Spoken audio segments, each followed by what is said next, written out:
m'appelle Franck Tabat, je suis donc formateur au centre de formation d'apprentis de Saint-Hilaire-des-Harcouët. Donc ici nous avons deux types d'apprenants. Nous avons des apprentis. Alors apprentissage déjà sur une formation CAPA de 3 ans. Donc le CAPA c'est le diplôme qui est obligatoire à l'installation.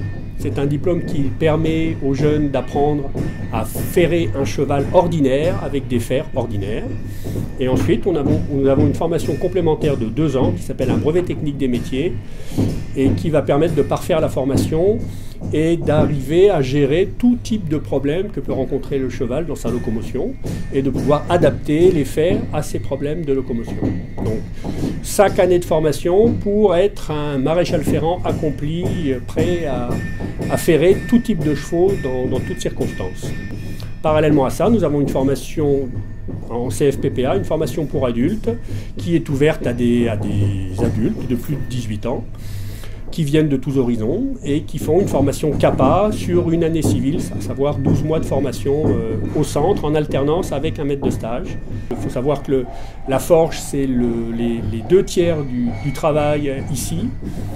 Apprendre à partir d'une pièce de métal qu'on appelle un lopin droit, à forger un fer et à être capable de forger tout type de fer, que ce soit en acier, que ce soit en aluminium, des antérieurs, des postérieurs, et des fers un peu plus compliqués pour répondre à des problèmes rencontrés par les chevaux.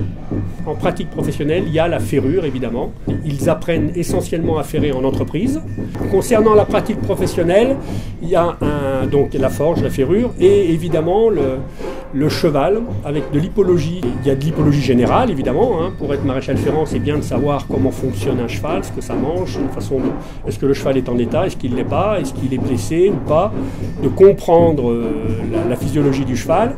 Et évidemment, nous, on est plus axé sur ce qu'on appelle la biomécanique, c'est-à-dire comprendre comment un cheval se déplace et dans son déplacement, quels sont les éléments osseux et tendineux qu'il va solliciter. Une fois qu'on a compris comment ça fonctionne, eh bien, on est plus à même de pouvoir répondre à des pathologies rencontrées par ces chevaux-là, que ce soit des problèmes osseux ou des problèmes tendineux ou des problèmes ligamentaires. Plus la formation est aboutie et plus on est capable de répondre aux prescriptions qui sont faites par les vétérinaires. Et le but de la maréchalerie, c'est de pouvoir répondre à ces prescriptions pour essayer de trouver la ferrure qui est la plus efficace pour le cheval, pour pouvoir avoir une convalescence la meilleure possible.